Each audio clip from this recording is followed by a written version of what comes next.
Welcome back, everyone, to another edition of the Prove Me Wrong podcast. Once again, I'm your host, Pete Lieb. I am glad you're with me again tonight. I have a fun show tonight, I think. You know by now, I'm a huge fan of rock and roll. I've had several podcasts now revolving around the life and times of different rock icons.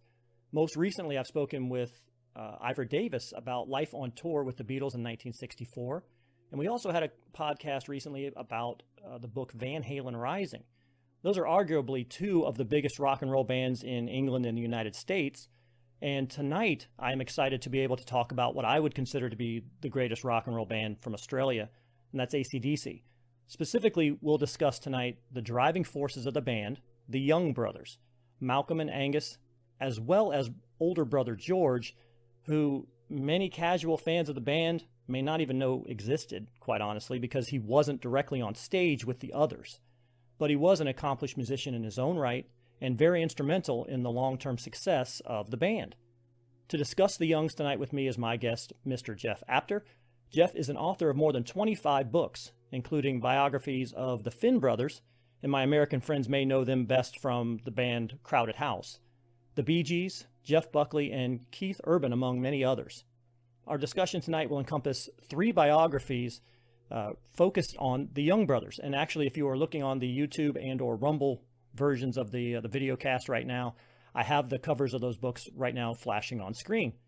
They include #1 bestseller High Voltage, The Life of Angus Young, AC/DC's Last Man Standing, Malcolm Young, The Man Who Made AC/DC, and most recently, Friday on My Mind, The Life of George Young, which was published in August of this year, 2020. Now, with time constraints of the show, we're not digging in deep with all of these tonight, but instead kind of wetting the whistle for all of you out there in radio land to run out to your nearest internet-capable device and order your copies online, and they'll be delivered right to your door, and you can continue the journey there. Jeff has been writing for more than 25 years, having spent 4 years on staff at Australian Rolling Stone, and has been a frequent contributor to The Bulletin, Vogue, GQ, and Sydney Morning Herald, among many others. You can find Jeff online at jeffapter.com.au, where you can purchase his books, or you can also find those as well on Amazon.com.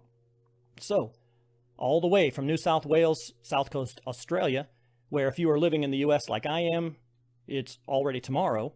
Welcome, Jeff, to the podcast. Hi, Pete. Thanks for the invite, and great to be here. It's kind of interesting. I've had the privilege of speaking with, I think, 3 Aussies at this point in my career here with the podcast. And it's always fun to see myself in the future. I'm seeing myself right now at 11 o'clock tomorrow. It's great. Yeah, tomorrow's good. Tomorrow's good. There's it's clear, the sun's shining, but I can't tell you the result of the election yet. Okay. That was going to be my second. Yeah. That was my second question. Actually, I wasn't sure if I was talking into the future or if, unfortunately, you're just reliving the past. If you're looking back and talking to me. For your sake, I hope you don't relive the past. Absolutely. So please, if you would, fill me in a little more on your story, Jeff, and what led you to become a writer and ultimately involved in, you chronicle a lot of the Australian music scene. What got you started? Sure. Well, look, I'm a Sydney-sider. Now, Sydney... And growing up in the 70s in Sydney, it was just a great place for music. There was live music every night of the week. There were a lot of great bands, many of who went on to international success. It was the time of, Midnight Oil, AC/DC, of course, In Excess. A lot of these bands came out of this really rich and fertile period in Australian music when it was possible, probably for the first time, for bands to make a living. They could tour 7 nights, they could play 7 nights a week, they could tour around the country. There were these big beer barns, what we call beer barns opening, 1,000 capacity rooms. And it was really the breeding ground for so many of these bands. And it was the environment that I grew up in. It was just such a great time. And at the same time, I'm a teenager, and interestingly, all my friends and I seem to have older siblings with really good taste. Yeah. One guy's older brother was into Lou Reed, another one was into Bowie. My older brother was into all the British invasion bands. So we're taking in all this international stuff, as well as going out 2-3 times a week to see great local bands. So I came up through this really vibrant musical time in the 70s and 80s, not just in Sydney, but all across Australia. It really was a really great time, and I was very fortunate in that regard. After it took me a little while to get into writing, I stumbled around a bunch of kind of boring white collar jobs, but always with this goal. I didn't want to be a performer. I had no interest in that, but I enjoyed writing and I loved music, and I was just trying to find a way to combine the two. And I happened upon a book called No One Here Gets Out Alive, which is written by Jerry Hopkins. It's about Jim Morrison and the Doors. Right. And it remains to this day probably the best music bio I've ever read. And it opened my eyes. I thought it's possible to write about music in a serious way and to be regarded in a serious way. Whereas before, books about music always seem to be like scrapbooks. They weren't serious, and that book really opened my eyes. And eventually I got started. My start was purely by chance. I read a review of, I think it was an REM record, wrote to the magazine editor, said, "You haven't got a clue, you don't know what you're talking about." And instead of him just throwing it in the bin, he actually challenged me. He said, "Well, if you're so smart, why don't you write some record reviews?" And that's how I got my start. Eventually in the mid-90s, through a series of strange life changes, I went to America, lived there for a couple of years, was in Connecticut for most of the time, but traveled around and got the opportunity, because I was then sending articles back to magazines in Australia. I got the chance to meet people like Aretha Franklin and Robbie Robertson from the band, and right. Patti Smith, all these icons, and write about them. Bob Dylan, I remember once seeing a university show. Bob Dylan was playing there, and we walked into the grounds, and there was Bob in his trailer watching The Simpsons. And I thought, this is just too weird for words, So I had all these great experiences, came back to Australia in the late 90s, and as you mentioned, got a job with Rolling Stone here. And I had this, by then I had a good bag of tricks, I guess. And I spent the next 4 years really working, kind of nurturing this idea of writing books, writing more long form. And when I finished 4 years there, that's how I got started. My first book was actually about the band Silverchair, who were one of the more recent Australian bands to make a big impact in America. And it's just gone from there.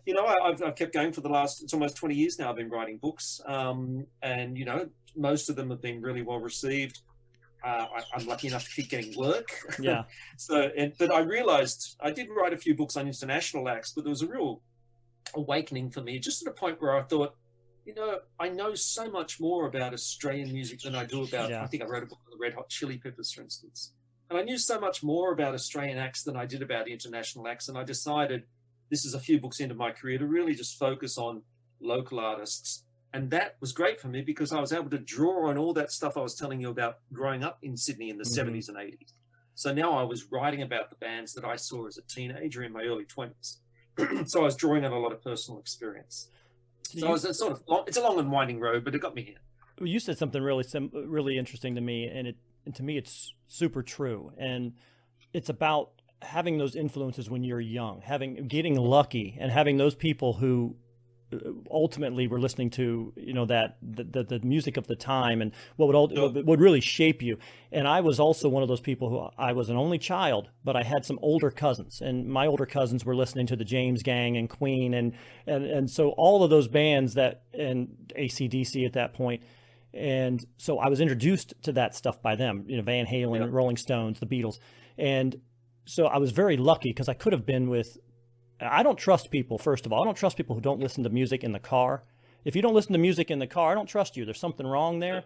Or people who say, I don't really like music. I don't know. I'll add pets to that. I'm a bit wary of people without pets. Yeah, or who your pet doesn't like. If your dog doesn't like somebody. That's true too. If their dog doesn't like somebody, that's a red flag, big time. Yeah, gotcha. But you're right. I mean, people get really lucky sometimes, and they have somebody else who can say, hey, take a listen to this. This is going to change your life. And a lot of times it does.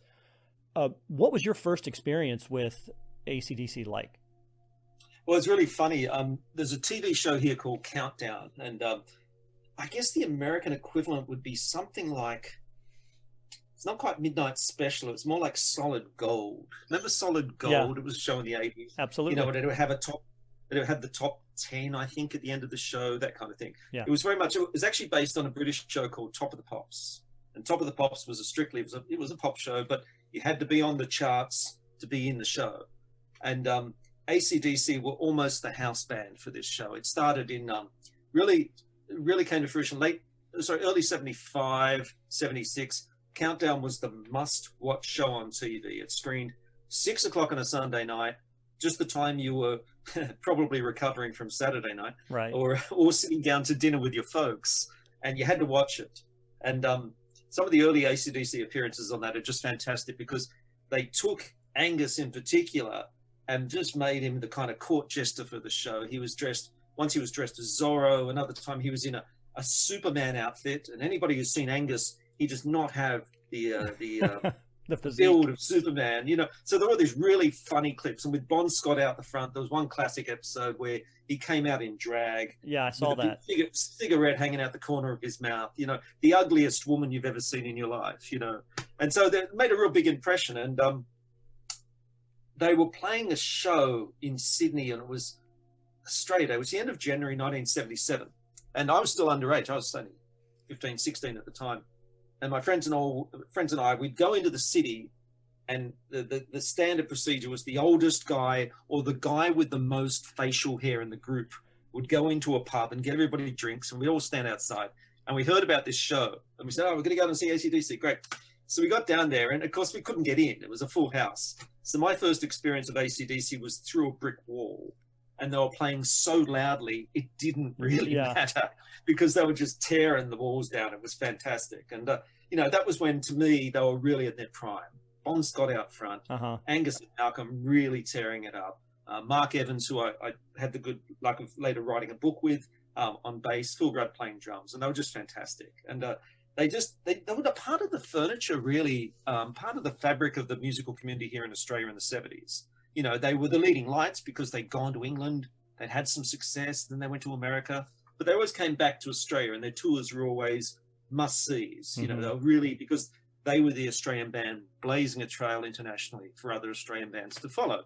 And if you look historically speaking, they were soon followed by In Excess, Midnight Oil, people like Rick Springfield, who went overseas and had huge success.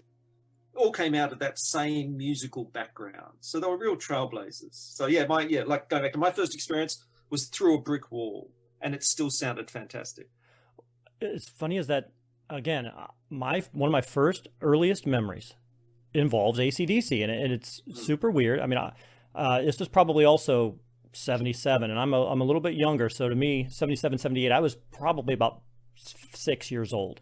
And I remember very clearly sitting in the back. My uncle had a chocolate brown Camaro, and I'm sitting in the back seat of his chocolate brown Camaro, and TNT is just blasting out of his, I got my head sticking out the window, and I'm watching people as we drive down the street, down High Street in Columbus, and TNT is just blasting out of his stereo. And, just that, oi, that noise. And I was just digging it. And I was just like, oh my goodness. And it's one of the lasting memories of my life. I don't have a whole lot of memories from that time, but I remember sitting in the back of his car thinking I was the coolest thing around, because he had a chocolate Camaro, and listening to, AC. I'm just pumping my fist out the window as they're going, oi, oi, oi, Oh, yeah. So, where I grew up, you'd hear that pouring out of windows of cars all the time. Absolutely. It was, because it just sounded great. Great driving music, really physical, really dynamic, and really good loud. It sounded really good loud. Absolutely. So, it covered every base for a teenage kid growing up here, as I'm sure it did for you as well. So it just speaks again to the power of music. Every time I hear that song, even today, 40 years later, I am thinking of sitting in the back of that car the first time you really heard it and recognized what you were hearing. So again, it just sticks with me. So the memory for me is trying to talk my way into the venue, which was standing on the other side of the brick wall. So, exactly. Come on, man, let us in. We're okay, because we're drunk on our 2 beers by then. But, still, it's I found myself drawing on that quite a bit lately, because it's just a funny experience. But it says a lot about how loudly they played. They really played with a lot of power. What was early life like in the Young house? They had at least those 3 brothers who were all, working on their music, working on playing guitar. They all played guitar, right?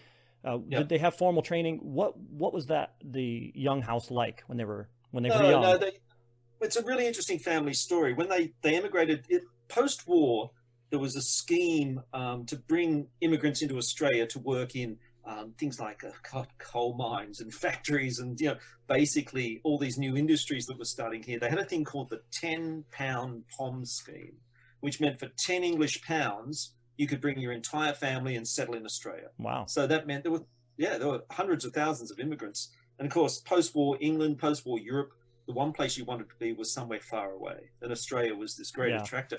This scheme, by the way, I mean, it led to people, not just the Young Brothers, but Olivia Newton-John was another. You know, Glenn Shorrock from the Little River Band, a whole bunch. Hugh Jackman, the actor. You know, so many famous people, famous Australians, came to Australia as a result of this scheme. And the Youngs there was 10 of the Youngs came over. They were a big family, Wow. big Scottish clan. But back in the UK, one of the older brothers, Alex, was actually in a band by this time. This is early 1960s. He's in a band called Grapefruit, who, and I love this, they signed to Apple. How perfect is that? And, you know, so that's a bit, I mean, joking aside, that's a big accomplishment. Yeah, absolutely. You know? So George looked on. George was 15, 16 years old at this point. He's looking on going, this is pretty impressive. This is great. That's what I want to do. But at the same time, because he was so young, the whole family, except for Alex, who stayed behind in the UK, emigrated to Australia. And they ended up, the ads said, come to the sunny side, you know, wonderful Australia. They ended up in a migrant hostel, which is now a detention centre, and a really notorious detention centre for refugees in outer Sydney. So, you know, they were expecting the beach, they were expecting, they got a lot of sunshine, but unfortunately it was accompanied by snakes, spiders, angry locals who weren't happy to have a migrant hostel in the middle of their sleepy suburb. But the really interesting thing was there was a lot of young kids in similar situations there. And that's where George met Harry Vander. And that's where the band The Easy Beats emerged from. And by the mid-60s, the Easy Beats were Australia's biggest act. They were huge. They were the only Australian band having success with original material. They were real trailblazers, hugely inspired by the Beatles and all those British invasion bands at the time. Malcolm and Angus, meanwhile, they're just kids. But they're looking on as brother George is one of the most famous guys in Australia. And they'd only been in the country for 18 months. Wow. And it was big. It was Beatlemania kind of level of success. Their shows would be, the stage would be invaded. There'd be screaming girls. Angus and Malcolm would get back to their home, and they'd moved out of the migrant hostel and moved into a very sleepy suburb called Burwood, where actually I used to live. And about 15 minutes out of town, but it's really just it's another Sydney suburb. Yeah. And they get home from school and there'd be hundreds of girls on their front lawn, you know, because they'd found out that George lived there. George still lived with his parents. And, you know, they'd be like, what the hell is this? And there's a great story about Angus coming home from school and there's police on the front lawn and there's girls everywhere. And he's trying to convince them that he lived there, but the police wouldn't have a bar of it and said, sorry, mate, you know, everybody here tells me they live there too. Right. So Angus used to have to jump the back fence to get into his own house. But quite often they'd find girls in the cupboard and girls under the bed, and they'd have to chase them out of the house with a broom, you know. So it was madness. But can you imagine being a teenager and seeing your big brother achieving this and thinking, oh man, I want a slice of that too. That looks pretty good. So ultimately, the Easy Beats went to the UK. They had a huge international hit in 1966 with Friday on My Mind, which I'm sure most people know. Yeah. Then spent another 3 or 4 years trying to reproduce the success, but not having any success at the same level. Came back to Australia, and George became the mentor for Malcolm and Angus when they did form AC/DC. Not just the mentor, but he became their record producer with Harry Vander, his old partner from the Easy Beats. So there's this wonderful kind of clannish thing going on with the Young Brothers and those few people that they let into their inner circle. And that really was right through to the time of Highway to Hell, which is the late 70s. George and Harry Vander produced all the AC/DC records, and they were really done in a very clannish, young brother kind of way. You know, the three of them, there's a wonderful photo that I was sent of the three of them sitting in this studio.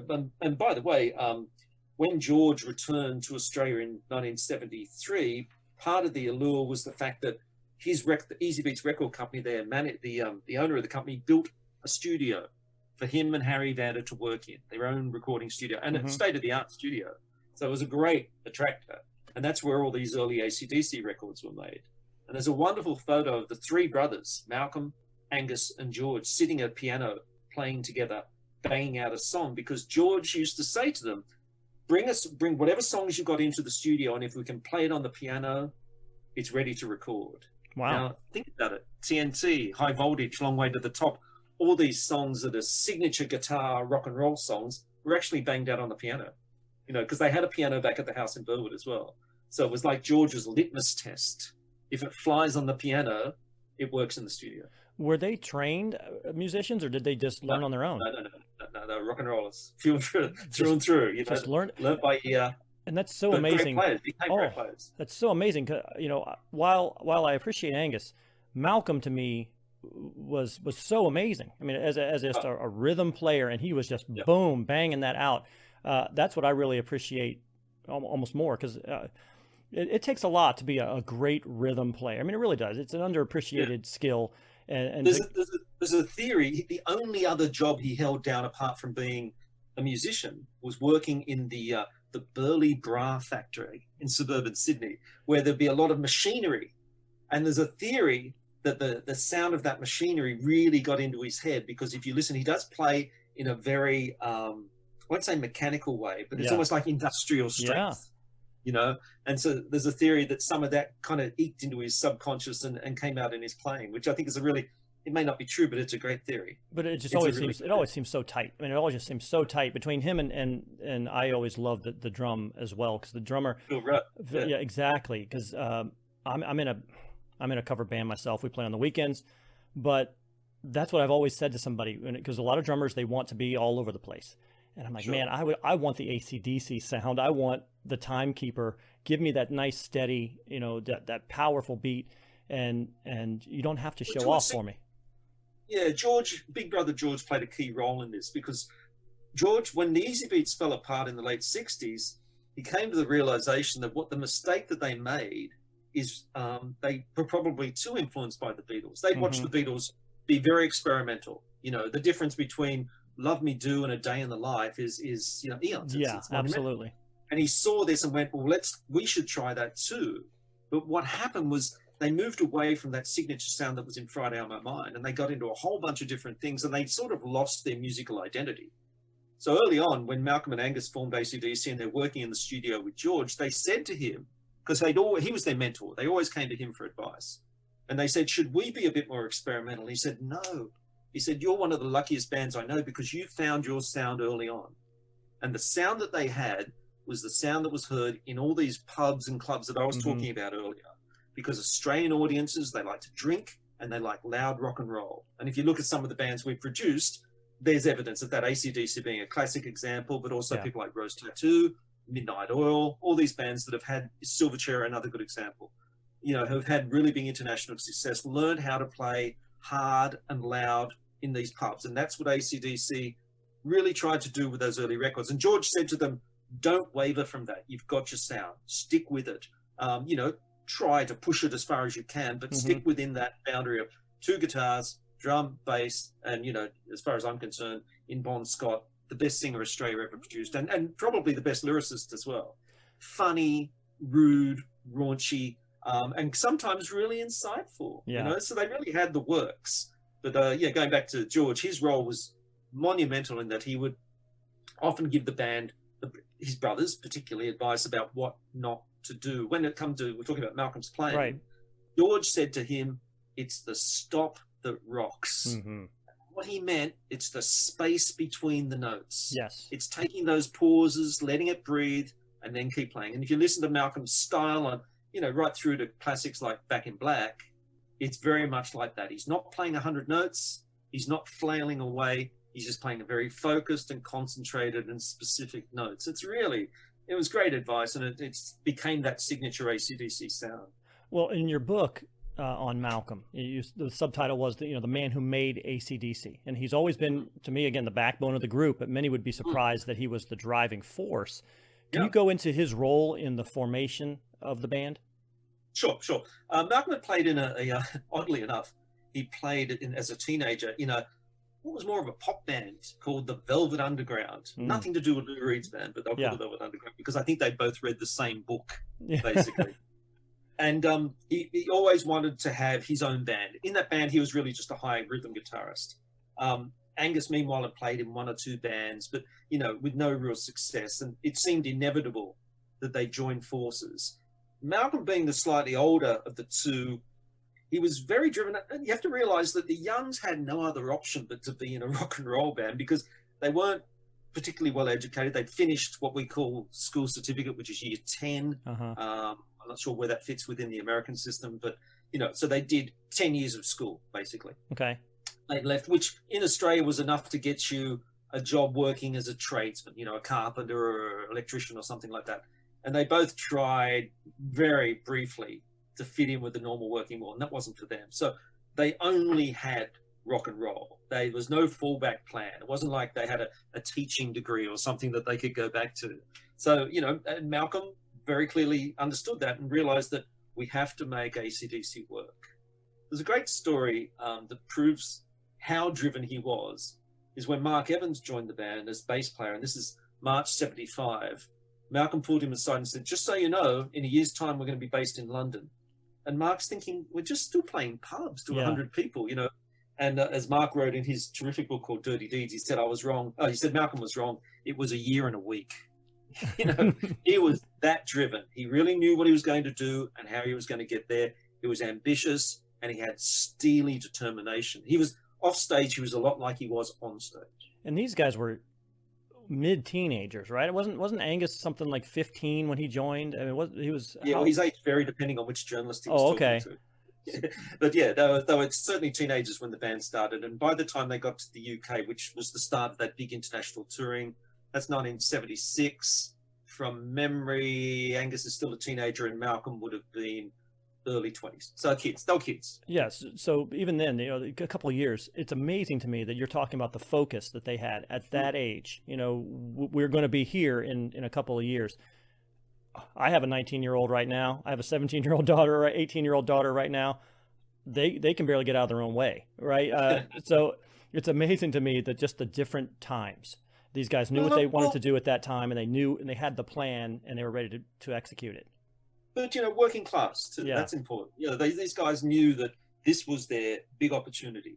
And Australia's a small, particularly then, as great as it was for me as a kid growing up, a teenager growing up, it was still for a band, there's probably only 20, 25 rooms you could play around the country. That's a tour.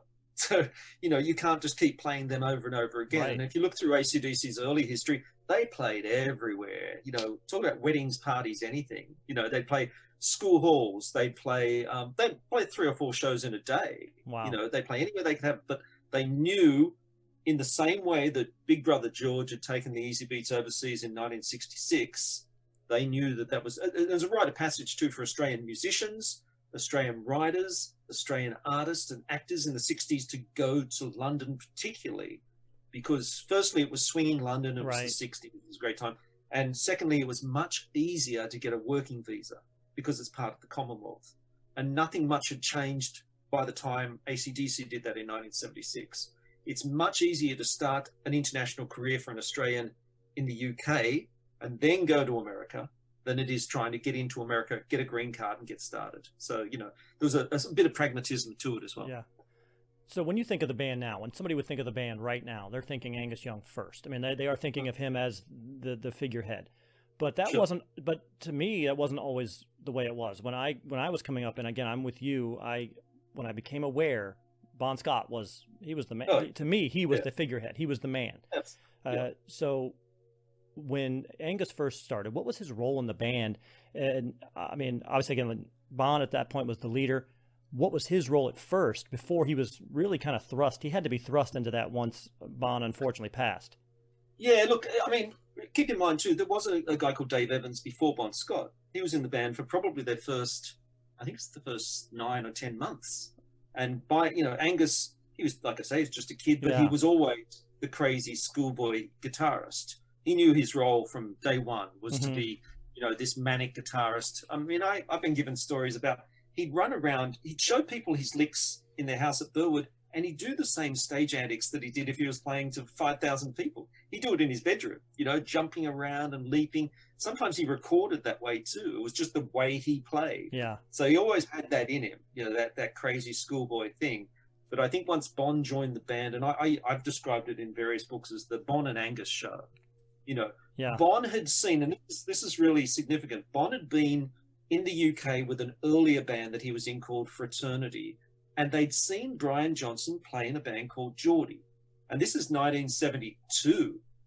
they'd seen Brian pick up the guitarist, hoist him on his shoulders and run around the venue. And Bon went, I like the looks of that. That looks like a really good trick. Yeah. And of course, with little Angus, he said, great, the perfect guy. A, he's light, and B, he's a really good player. And that became a big part of the Bon and Angus show, which really carried them right through to Highway to Hell. You know, to me, they were the central focus. Angus's role was always going to be, Malcolm used to say that Angus can have the pointy end of the stage. I'm happy with that, where the spotlight is. I'm happy to be up at the quiet end, up the back. You know, and if you look at them up on stage, that's literally how they worked.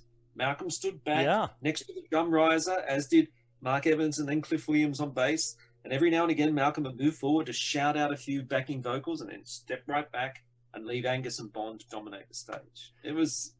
All the pieces just worked so perfectly for me. So you said they went to the UK in the mid '70s. When did they really start to gain traction worldwide? I mean, I know they weren't. I know Back in Black was, to me, when they really exploded in the United States. But we knew them before that. When did they start to really gain some traction? Well, they didn't leave Australia until they had an international record deal. So when they went to the UK in '76, I think it was April '76, they already had a deal with Atlantic Records. They had an international record deal, and that was important because at least it gave them a starting point. Because most Australian bands who go and relocate to the UK, and nowadays more likely the US, quite often will do it and have to start from scratch, which is true as far as a touring band is concerned for AC/DC, but they did have a record deal. That was important. So, they had that base. And also that meant that the opportunity to eventually tour America, which was the next stepping stone for them, was present. They could do that. But they really had to,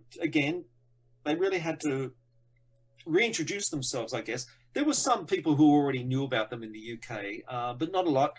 They just played and played and played. They would play every night of the week, basically. If you look, there's some great websites that have, their tour history dating back to '73, '74. I've never seen a band that played so much as AC/DC. To do 200 shows a year would actually be a quiet year for them. Wow. It was amazing. In those early years, they'd be doing 250 shows a year and recording an album and writing a new one and doing all the promotion that came with it and doing videos and all the things that are required. They never stopped. It was really interesting for me to work with Mark Evans, their bassist, because he said, we got a weekly work schedule. Basically said where we were going, where the gigs were, what time we needed to be there, what promo we needed to do. And he said it never stopped. It just kept coming week after week after week. So and again, it goes back to this work ethic, this working class ethic about put in, you work hard. And that's certainly what AC/DC did. It took them a while to establish themselves in the UK because of punk. They were definitely not a punk band. So they didn't really fit. And the British music press is a particularly fickle beast. And at that time, it was all about Sex Pistols, Clash, Damned, and so on. And, there's some great quotes from AC/DC, the guys, particularly Bon, saying, punk is the last thing we are. We're a lot tougher than some guys just sticks a bobby pin through his cheek. That's nothing to us. So they but gradually found an audience, got to America and did the same thing over again. Yeah, the amazing thing to me is you mentioned that working class ethos, and that was, to me, was always the appeal of the band. They seemed so relatable to me personally. Unpretentious. Yeah. And to your point, they had to weather several industry altering changes, shifts. They went from punk to the glam metal, which they were not glam metal. They were not Poison or one of those type of bands. Then to grunge, they went through the whole grunge area, and they were still relevant in the 90s and in the early 90s as well. When grunge put everybody else out of business, they kept right on going, and they maintained their relevance. And I think it is that you feel you can connect with these guys. The audience is loyal. Yeah, there's the kind of funny gag in Australia that I'm 58, and the people my age who we've been AC/DC fans for 40 years, we're now just wearing bigger T-shirts. Yeah, that's basically it. You rusted on, and a lot of people are incredibly loyal. I found it was really interesting that post Back in Black, they didn't sell the records in the same quantity ever again. But who does? Right. When you've got the 10 best-selling albums of all time, it's pretty hard to match. But what they did do is become a bigger live draw card. The numbers for their last 3 or 4 tours, are staggering. It's Yeah. Rolling Stones numbers, you know. We're talking hundreds of millions of dollars revenue. You know, it's absolutely amazing. Playing to crowds of 50,000 upwards, you know, when they were nurtured in a scene where they're playing to 100 people in a pub somewhere in suburban Sydney, you know, and 30, 40 years later, they're playing arenas all around the world. And interestingly to me, playing a lot of songs that date back to that original Bon Scott era. Their songs have never left their set, you know, Highway to Hell, Long Way to the Top, TNT, Dirty Deeds, you know, you name it. If you look at a set list from, well, I assume they're about to tour again in support of this new record when they can, you'll probably see 50 or 60% of the set list will be songs from the Bon Scott era. And I can hear in your voice, your reverence for Bon and the way you feel about Bon. What was the effect of his death on those other members of the band at the time? Well, I mean, I think, and you know, broadly, people thought it was all over. Yeah, they really did. I mean, how do you replace a guy like that? Right. And you know, great, like I said, great lyricist, incredibly charismatic, fantastic on stage, and he had this thing with Angus, this amazing double act, you know, up on his shoulders and carrying him around the venue and just really interacting and connecting with an audience. That's a hard act to follow. But the story and the truth of the matter is, Angus and Malcolm were at Bon's funeral in Western Australia, a place called Fremantle. They sat down with Bon's parents, and these guys were distraught. They'd lost essentially an elder brother in Bon, although they used to call him the mad uncle in the band. But, you know, they'd lost someone they were deeply connected to. And they said, we don't know what to do. And Bon's parents said, keep going. Keep going. If you could possibly keep going, do it. And like I said before, it's not as though Malcolm and Angus had other choices in life. Right. They only had the band.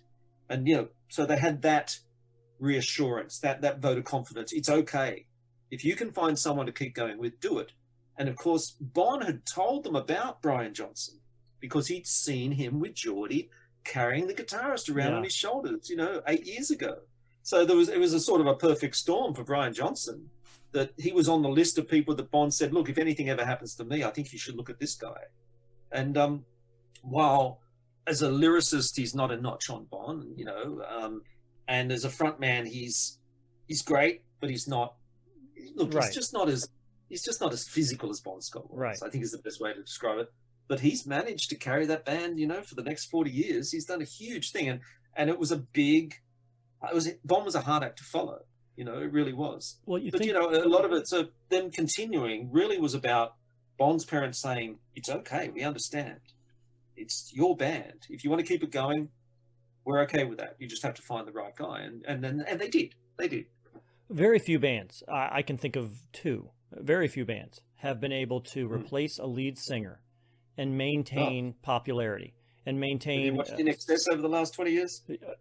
Yeah, I mean, to me, it's a horror show. Exactly. To me, it was Van Halen who was able to replace David Lee Roth. And while, again, Sammy Hagar on his best day as a front man is not David Lee Roth. I love Diamond Dave. Yeah, he is not David Lee Roth. David Lee Roth is, in my opinion, was the greatest front man of all time. Mm-hmm.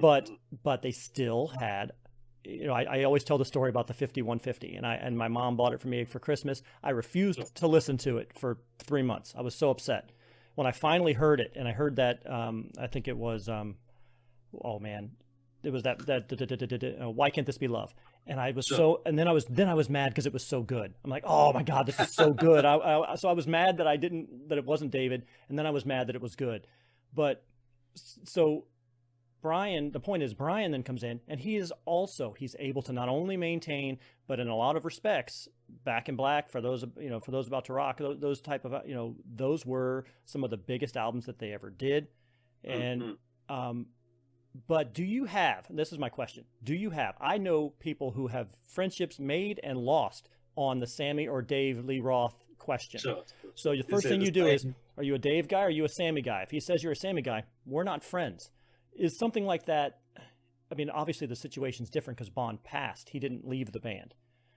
But is there that question in Australia about Bon Scott, Brian Johnson? Look, I think if you did a poll amongst Australian ACDC of a certain age, don't get me wrong, I mean, that's something we should talk about too, the fact that ACDC audiences have gotten younger over the years, bizarrely. You know, people bring their kids now.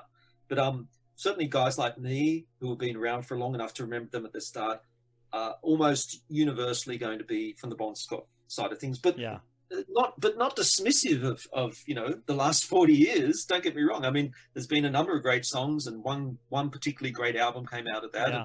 And the simple fact that they've been able to continue going is amazing. And Australians take a lot of pride in the fact that AC/DC, a band that was born in the Sydney suburbs in a housing commission, in a very cheap and working class environment, have become perhaps the most bankable band in the world. Absolutely. It's a massive achievement. So look, the purists will certainly, I mean, there's a lot of people too, but not in Australia, I don't think. I think the feelings, that same kind of commitment to Brian Johnson typically comes from people who were introduced to the band probably from back in Black Ops. Yeah. And that makes perfect sense. There's no harm in that. I mean, God, if that was the first record you heard, it wasn't a bad one.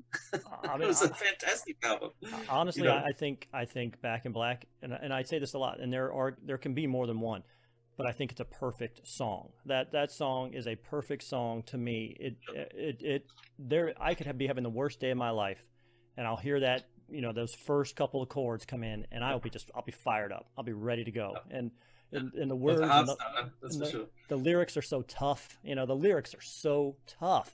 Just talking about how he's basically gonna kick your ass, and I'm as bad. I'm the baddest man around. I just love it. So I can get how people would feel that way, but I'm with you. I mean, the albums I bought were the Bon albums. That's what really got me when I was younger. So you talked about how they felt when Bon passed. What about the effect on Angus when Malcolm had to finally step away in 2014? I think is when he retired, right? He kind of retired from the band in 2014. What was his mindset like then? I mean, I know they together they could go on after Bon, but now that he's by himself, was there a point when he was thinking, maybe I should pack it in? Yeah, well, again, it was one of those conversations. He asked Malcolm, Angus had asked Malcolm, what should I do? In the same way that he and Malcolm had asked Bon's parents, what should I do? And Malcolm said, keep going. If you can keep going, keep going. Because, once you've lived something like any band for 40 years, it's a very hard thing to shake. Mm-hmm. And particularly at the time when AC/DC were as big a draw card as they'd ever been throughout their career. It's a lot to walk away from. And if you look at that last tour, which was a bit of a disaster, Brian Johnson, he lost his hearing, he couldn't perform anymore. Cliff Williams said, I want to retire. Malcolm had already gone. Phil Rudd was under house prison. detention. Yeah, right? It was chaos. And yet they somehow managed to find a way to not just stumble through it, but to keep playing to 50, 60,000 people a night with Axl Rose. That is, as a matter of simple perseverance and commitment to the cause, it's unparalleled in rock and roll history as far as I know. But it says a lot about, again, I keep using the term working class, but it's a lot about that, is that you don't quit. You don't give something up, particularly if you're in the middle of a tour. Angus probably in his head went, if we cancel now, we're going to lose millions of dollars. It's a terrible look for the band. A lot of people are going to be disappointed, and a lot of other people who work behind the scenes are going to be out of work. He had to find a way, I think, in his mind to keep it rolling. And before that was the discussion with Malcolm. Do I keep the band going? And he said, if you can, why shouldn't you? And the other interesting thing is Malcolm had a big, as we've discovered subsequently, seems to have quite an archive of riffs. They've been using them and saying that even a lot of the new songs incorporate a lot of recordings that Malcolm left behind. Wow. So, it wasn't like there was a shortage of material to work with. And let's face it, we're talking about AC/DC. We're not talking about the Beatles, so it's a band that works within a fairly narrow perimeter. Yeah. So, if he's got this material to work with and it fits, keep using it. I'm a little surprised that they've made a new record and it seems like they're going to bother to tour again. Right. Because I just thought, even though it was kind of chaotic, that last tour, it just seemed to me to be the end of the line. Malcolm had died. George had died. Bon was long gone, of course. Brian said he was leaving because he couldn't play anymore. Cliff had retired. It just seemed to me that there was nothing left but Angus. But somehow, and I don't know how, but bizarrely, he's got the pieces back together again. Phil Rudd's out of home detention, so he can play again. Brian somehow miraculously has got some crazy biomechanic, I don't know what, hearing device so he can actually hear himself sing again. And it looks like he's coaxed Cliff out of, retirement in, I believe in Florida, actually, sunny Florida.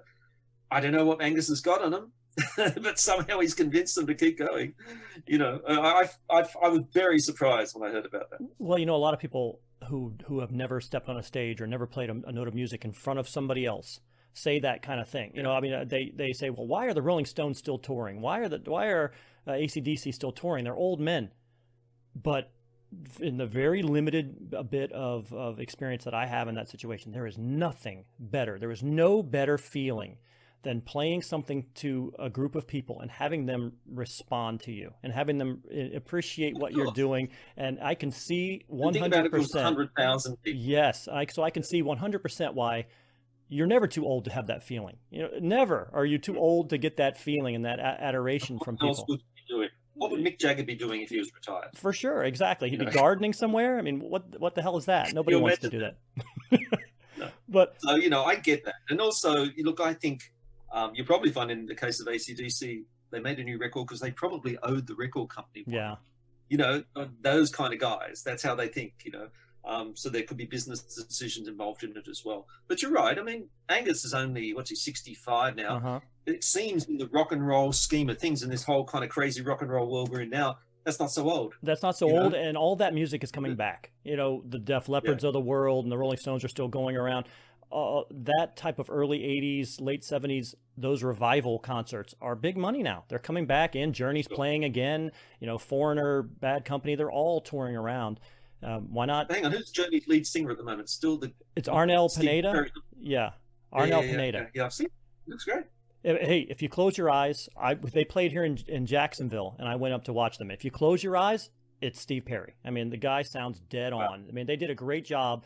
They found him on YouTube, and I looked, I said, that's how. I got to watch the documentary. Yeah, that's how all of these people should be grabbing their. If you want that sound, find the guy on YouTube who did the absolute best cover of it and bring him in, because it's worked beautifully for them. I mean, he sounds dead on. If you want to hear the hits, that's what you want. You want the hits. He's your guy. That's right. There's still a demand. I mean, I think if AC/DC went out on tour and suddenly the crowds were diminished, that might be the point where they go, okay, it's the end of the line. Mm-hmm. But you get the impression with Angus that I called that book Last Man Standing for a reason, because I think he's gonna go out on stage. Yeah. He's God knows how old he's going to be, but he's going to play until he can play no more, basically. Although I've got to say, the knees must be in bad shape. After all those slides and cartwheeling, I call it the dying bug, when he lies on his back and spins around. Got to be hell on the joints, and he's not a young man anymore. It's got to hurt. He's definitely got to have the best chiropractor, I imagine. Yeah, I don't even know. I'm mid-40s, late 40s, and I don't feel that way. I don't know if I could do that night in and night out. So I've also had some discussions, Jeff, previously around the death of the rock and roll star. In the last couple of years, you mentioned it. Malcolm, George, David Bowie, Tom Petty, Eddie Money, Rick Ocasek, Eddie Van Halen a couple of weeks back. All these people are passing, and the internet stardom age. We're not replacing these people. Those rock and roll stars are not being replaced. I really lament that personally. To me, it's very, very painful. I kind of wanted to get your thoughts, because you've done a lot of these biographies on classic artists in Australia specifically. But what are your thoughts on the death of the rock and roll star, the rock and roll musician? Do you see something on the horizon that gives you hope that that's going to come back, or is it going to just take a while before we see something like that again? Oh, I don't think we'll ever see it again. Yeah. I think rock and roll, there's as long as there's people, my generation and around who are, like I say, were brought up at that time. Like I said, it was so exciting to be in Sydney in the 70s and 80s. All this rock and stuff, all these great rock bands were happening. I think there's always going to be, for as long as we are around, there's going to be a demand for it. But as far as it being a form that young kids now want to actually pursue, I have kids who are 13 and 15, and they got no interest in rock and roll at all. I mean, they know a few AC/DC songs, but they'd much rather go and listen to whoever the current little guy is. There's a lot of littles in hip hop, Little Wayne, little this, little that. Yeah, right. Running gag with my son. Who's the new little this week?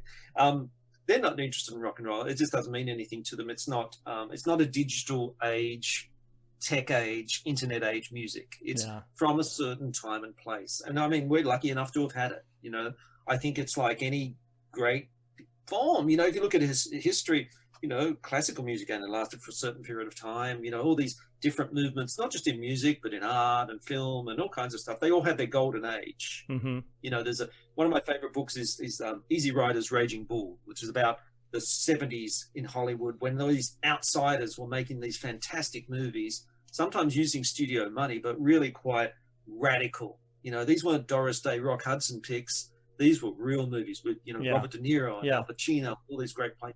I think music had that same, rock and roll particularly had that same time. And it was the time that I talked about, you know, the 70s and 80s, you know, that produced AC/DC, that produced, you know, God, you know, give me a list, you know, produced Van Halen, as we discussed before, it produced all these great bands.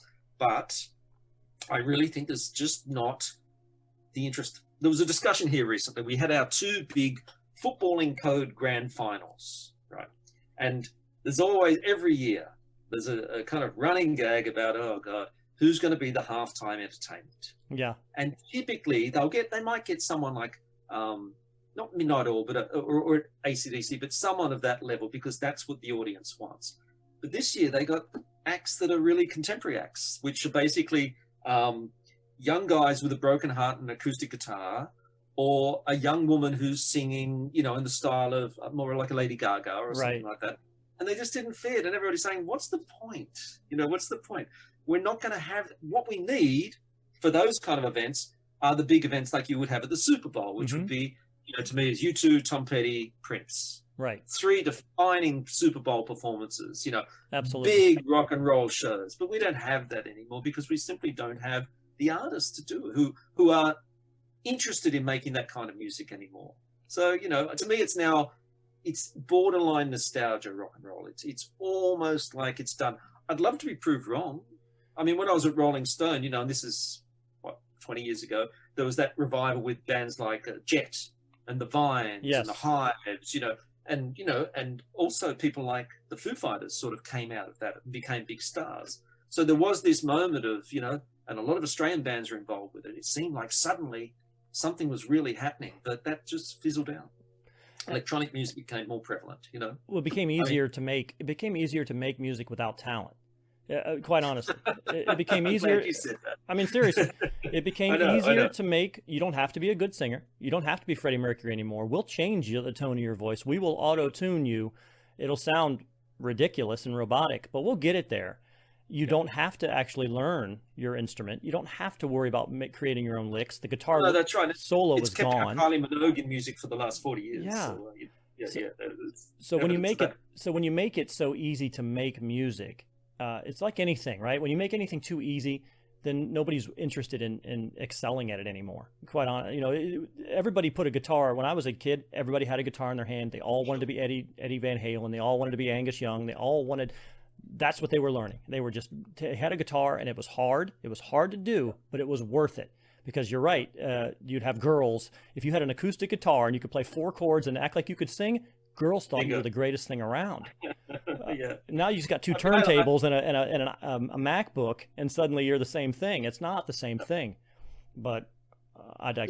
You know, I see films like Dazed and Confused, like the Richard Linklater film, Almost Famous, and I'm immediately back in that mindset of being a teenager and in love with rock and roll, in love with music. You know, I mean, my tastes were pretty broad, but I guess you'd always say it was essentially rock and roll. Mm-hmm. But I don't think we'll ever see their likes again. But I think as long as there's a demand for it, those bands will continue working, creating, and maybe not creating new music, but certainly satisfying an audience demand.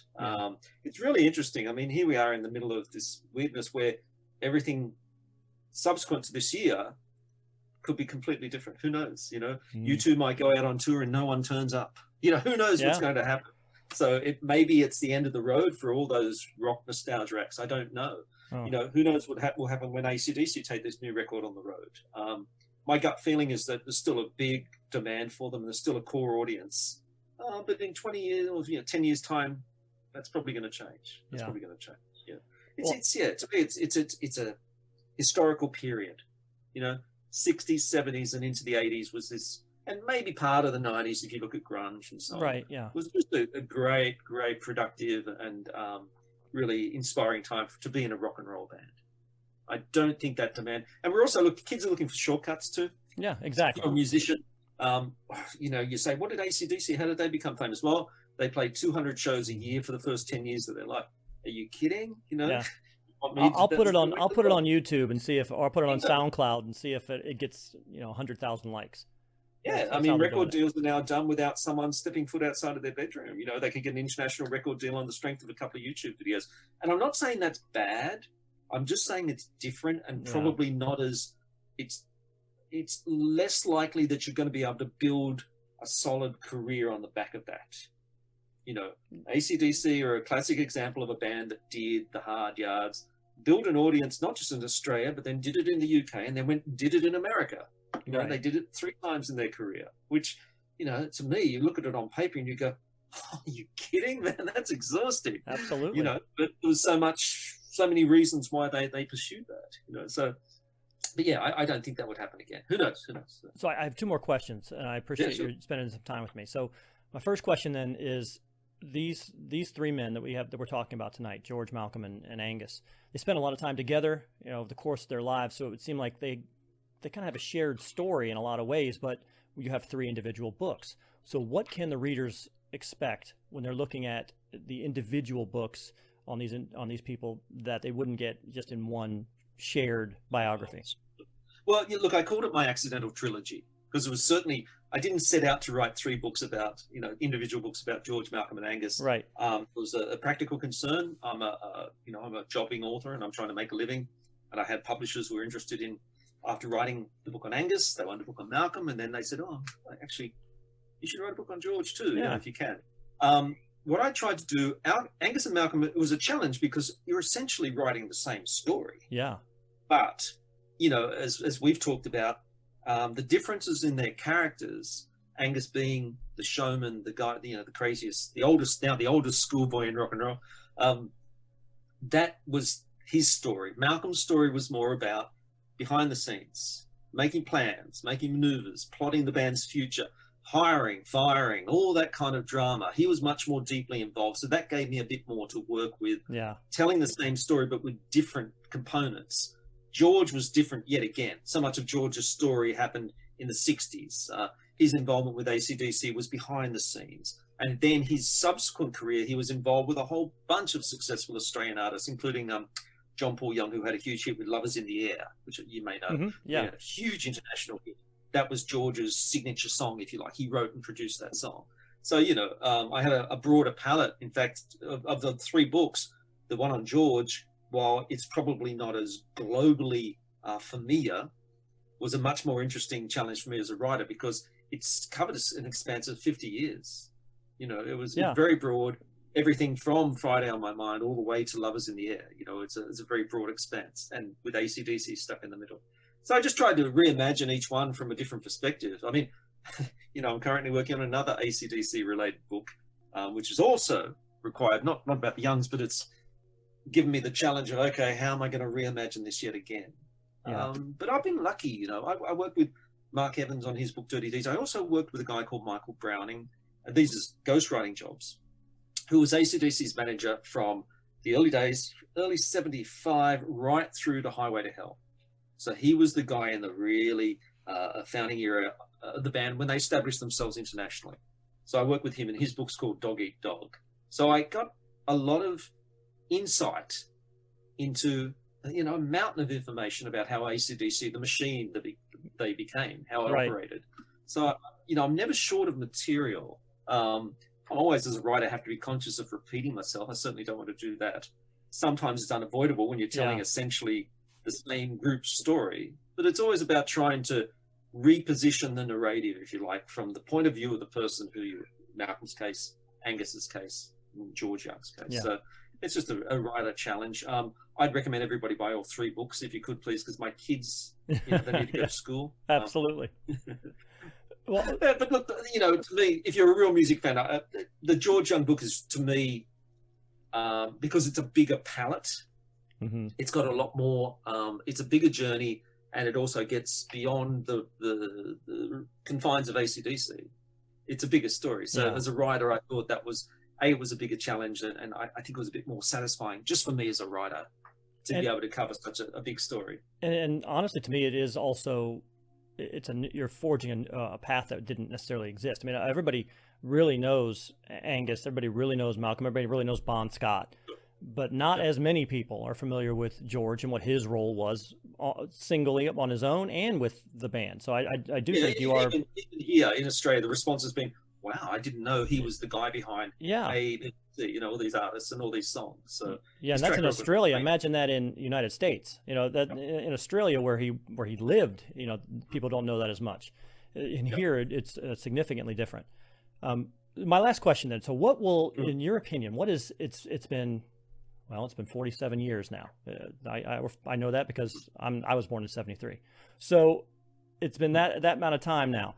What do you think is the lasting impact of AC/DC when we look back on them in 20 or 30 years, when the band is more than likely going to be gone at that point? What will be their lasting legacy? Look, a lot of black T-shirts. I would think. I've never seen such merchandising in all my life as a music writer. The last time I saw them, I'm trying to remember which tour it was, I've never seen so much a big merchandising desk, such an industry. Yeah. I look, joking aside, songs that will stand the test of time, songs that we'll still talk about in 20 years, even if there are no rock and roll bands, there's still going to be a demand for it on radio and, so on, that is going to continue, I guess, for as long as there's going to be, like I said, as long as there's going to be people interested in rock and roll, nostalgia and so on, there's going to be an audience for AC/DC.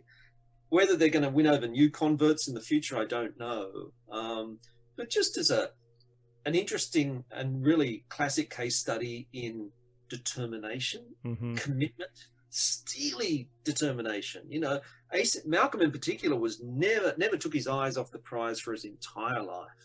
It was all about the band. Wow. It was all about their career. It was all about them reaching a big audience. It was all about them proving that they were much more than, if I can speak freely, a bunch of shit kickers from the suburbs, which is what they were growing up. They had a lot there were chips on their shoulders, no doubt about it. I mean, they came, they'd been brought up in a working class housing estate in Scotland, in Glasgow, and ended up in pretty similar kind of conditions in Sydney. So they had a lot to react against. There was a really interesting some research done recently. The three Young brothers are among the 50 richest Australian families.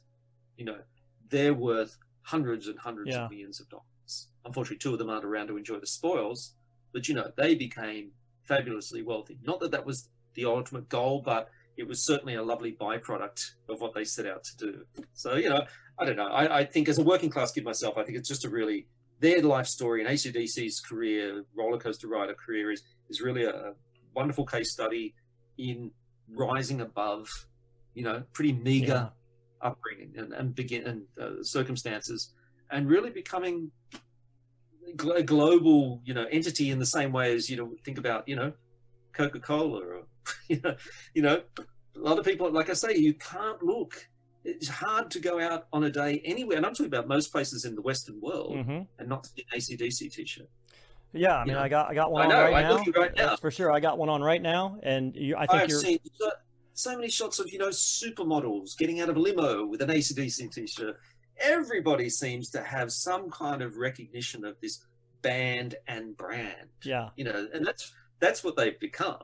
They've become a brand, and that's a pretty remarkable achievement. There's only a handful of rock and roll acts have been able to achieve that. But I do think I do think that 50 years on, though, they may still be, the Beatles are still picking up new fans 50 years on. And I do think that AC/DC will be picking up new fans at that point. All you have to do is put the needle on the record, as they say, play the music, and you will recognize the fact that what it brings out of you. I mean, honestly, I agree with you 100%. I think that the songs are everlasting. They'll be there forever. And for sure. Thank you. Go ahead. Sorry, I was just going to say, finally, it's interesting too that, as my kids were growing up, the use of AC/DC songs in more recent particularly animated films like Despicable Me and stuff like Mm-hmm. that. They're everywhere. You know, they are just such go-to items for soundtracks now that you think that's going to give them an extra boost into the future as well, you know. And they sound great. They just work really well on screen and in Yeah. the middle of a storyline, you know, to hear, I don't know, Highway to Hell or Back in Black or any of those songs, it just goes, oh yeah, that works, that fits. So you're absolutely you know, right. A kid, you put Back in Black at the beginning of I don't know, The Incredibles, and suddenly this whole new generation of young people are, what song is that? Because it doesn't matter. I mean, it doesn't matter how old you are. When those kick in, when those power chords kick in, you'll feel it. I mean, that's just the God's honest truth. You will feel it. Oh yeah. Again, thank you so much for joining us today, Jeff. I really appreciate that. Would you like to spend just another moment or two, promote any other current projects you might be working on? I know that the Australia has had some pretty significant lockdown protocols as well. I don't know if you've been able to actually get out and do anything for the new book, but do you have anything else working on that you'd like to plug? Nothing yet. No. I mean, I've been really heavily promoting the George Young book for the last few months. Mm-hmm. I've done it all from the seat that I'm currently sitting in, which is a very bizarre experience because typically I'd be traveling. You know, Australia's a pretty easy country to get around as far as that's concerned, you know, and I'd often do, you know, library talks and get out to bookstores and things like that, which hasn't been possible. We're open a little bit more now. Our freedom of movement is, I think, much better than it is in the States, and there's zero cases of COVID at the moment within certain Australian states, so it's awesome. really good. Terrific. But for a writer, it was weird for me because my general circumstances didn't change that much. I'm sitting here banging away on the keyboard 350 days of the year. Yeah. It was just that my kids were around suddenly. They were out of school. You know, that was a bit different. But when it came to promoting the book, that was odd, but proved to be pretty effective anyway. Which, you know, the lazy side of me now thinks, oh hell, I could do that every book. You know? Yeah, no doubt. Yeah. So it's been strange. It's been good for authors too. I think a lot of people are reading more. So as horrible as the whole COVID thing has been, it's actually encouraged people to read more, which I think is, you know, always a great thing. So at some point you get there's burnout for everything. There's Netflix burnout. There is social media burnout, especially, and every now and then you just want to have something familiar and just be able to crack that open and kind of go away for a minute. So I completely agree. Once again, everybody, those books are High Voltage, The Life of Angus Young, AC/DC's Last Man Standing, Malcolm Young, the man who made AC/DC, and again, most recently, Friday on My Mind, The Life of George Young. And you can find those again at jeffapter.com.au and or amazon.com. Once again, thanks, Jeff. I really appreciate that, and hope you're doing well, and talk to you again soon. It was a pleasure. Thank you very much. Thank you. All right. So once again, that was Jeff Apter. We talked AC/DC, and they really are. It's an eternal band, one of my favorite bands of all time. You really can't come in and listen to some of those songs, especially off of Back in Black, things like that. You know, the first couple of power chords from Back in Black, to me, to this day, makes me want to fight somebody. I mean, it's awesome, and it's super tough, super powerful. I agree with him about the Bon Scott years. I personally do like those more. I'm glad to know that there isn't necessarily, I mean, again, there isn't going to be the same thing as the Sam and Dave discussion with Bon and Brian, because Bon, unfortunately, he didn't quit the band. He unfortunately passed away. So, but it is very unique when a second singer can come into an already established, incredibly popular band and can continue that level of success, or even in the case of Back in Black, eclipse it. I think that was probably their biggest album of all time, was Back in Black. So it actually eclipsed any success that they'd had to that point. Those are incredibly rare and unique situations when that occurs. It just doesn't happen. You know, Sting leaves the police do not get better. The police get worse. So, or the police don't exist. So it is a story of perseverance, a story of just determination, and I'm glad that they were able to keep going. I am glad, honestly, I am glad that they put a new album out. If that's what they want to do, let them do it, because I agree with Jeff, this may be the beginning of the end for the rock and roll cycle in music, And these guys may be the last on the wall. They may be the last ones defending the wall. And when they're gone, the hip hop invaders or whatever the musical tastes are of the time, they scale the wall, and now they're writing the history. I'm not necessarily interested in that, but I guess popular culture is passing me by just like everybody else of my age. So I will say to them, to Rolling Stones, to any other band in that particular age bracket, if you want to keep making music, you want to keep touring, go ahead and do it. Do what makes you happy. There's nothing better than the feeling of getting positive feedback and reaction from people who are there, who appreciate what you do. What are your feelings on that? I mean, what do you think about AC/DC? I mean, again, I think that I don't think it's even arguable that they're the greatest band that ever came out of Australia, but they're one of the greatest bands that ever came out anywhere, personally. What do you think? You can drop us a line at our Gmail account, provemewrongcast@gmail.com. That's our email account. Let us know. Have you ever seen them in concert? Have you ever seen them live? What was it? What was the experience like? That's all interesting to me. If you want also, you can contact us on Facebook or Instagram. Prove Me Wrong is the name of the program. Just look it up on Facebook. Drop us a line again. If you are just looking for opportunities to listen to the podcast, we are on really every podcast platform that you can imagine. Anchor, Spotify, Stitcher, TuneIn Radio, iTunes, the Apple Podcasts. Anywhere that you find podcasts, you can find Prove Me Wrong. Like and subscribe to the page, and you'll be notified when a brand new episode is released. We typically release episodes every week. So every week, you can listen to a new and interesting discussion. Jeff and I were talking before the show started, and he had mentioned, that he found it really interesting that my show kind of spans a wide section of discussions. And I told him, I'm interested in a lot of things, and I'm not interested in being pigeonholed into one specific thing. I love paranormal, but if I talked paranormal every show, I would be bored very quickly. There's only so many times you can talk about a ghost and what you did in consecutive dates before you just get tired of it. If all I'm talking are conspiracy theories, I'll get tired. I love talking music. I love talking health and wellness. I love talking to individuals who were put in a life-threatening situation and found a way out. Those conversations are what I want with the podcast, and hopefully you enjoy them as well. So if you're looking for, that is how you will find us on the podcast platform. Any podcast app that is your favorite, you can find Prove Me Wrong there. Like and subscribe, and you'll be notified when a new episode comes out. We're also on YouTube and Rumble, and if you can see here the scroll on the bottom of the page, rumble.com/Prove Me Wrong, or YouTube. And again, like and subscribe to the YouTube page, the Rumble page. You'll be notified when a brand new episode comes out. We have a video portion, so those of you who are on Rumble or YouTube right now can be watching me have this conversation personally with Jeff. He and I have a Zoom discussion. You can see us talking. I think that is much more interesting than talking on the phone where I can't see his face. Zoom has been wonderful. Those type of video feeds have been great. So before I go tonight, the Prove Me Wrong podcast is brought to you tonight by ZendoZones citronella burners from JT Eaton. And here's my own personal version of the ZendoZone. That's Surf and Stan. They're shaped like fearless bug repellent tiki gods. So you see that? A tiki god. So let Surf and Stan, Hawaiian Howie, Luau Lily bring the islands to your backyard with ZendoZone citronella burners. They use natural 3% citronella candles and incense cones.